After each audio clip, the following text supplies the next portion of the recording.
ఈ సంఘటనతో ఇశ్రాయేలీల బానిసత్వానికి తెరపడింది. కష్టాల కాలం తొలగిపోయింది.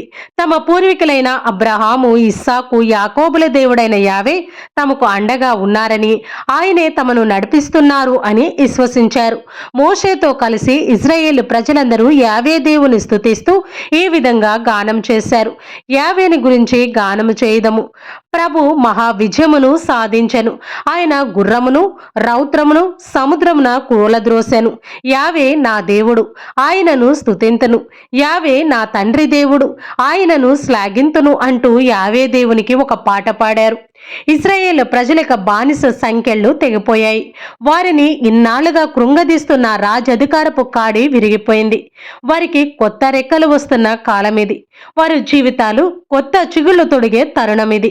400 సంవత్సరాల క్రితం వారు కోల్పోయిన కానాను అనగా పాలస్తీనా దేశానికి వారు తిరిగి ప్రయాణం చేస్తూ ఉన్నారు. దేవుడు వాగ్దానం చేసిన వాగ్దత్వ భూమి కానాను వైపు తొలి అడుగులు వేస్తూ ఉన్నారు. వారు షూరు అనే ఎడారిలో ప్రవేశించారు. 3 రోజుల పాటు వారి ప్రయాణం ఆనందంగా ఉత్సాహంగా సాగింది.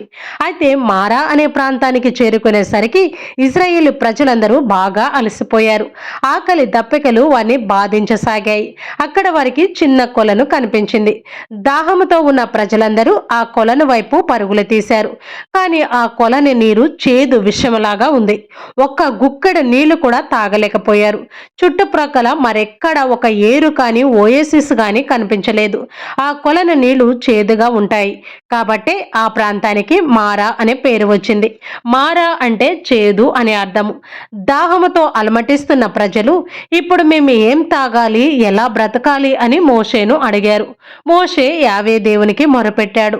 దేవుడు మోషేకు ఒక చెట్టును చూపించి ఆ చెట్టు కొమ్మను విరిచి కొలంలో వేయి, నీటిలో ఉన్న చేదంతా విరిగిపోతుంది అన్నారు. మోషే ఆ విధంగానే చేశాడు. తక్షణమే అది మంచినీటి కొలనుగా మారిపోయింది. ప్రజలందరూ దాహం తీర్చుకున్నారు. వారి యొక్క గొర్రెల మందలకు పశువుల మందలకు కూడా నీరు తోడిపోశారు. మారా ప్రాంతంలోనే మోషే మొట్టమొదటిసారి దేవుని యొక్క సందేశాన్ని ప్రజలకు బోధించారు.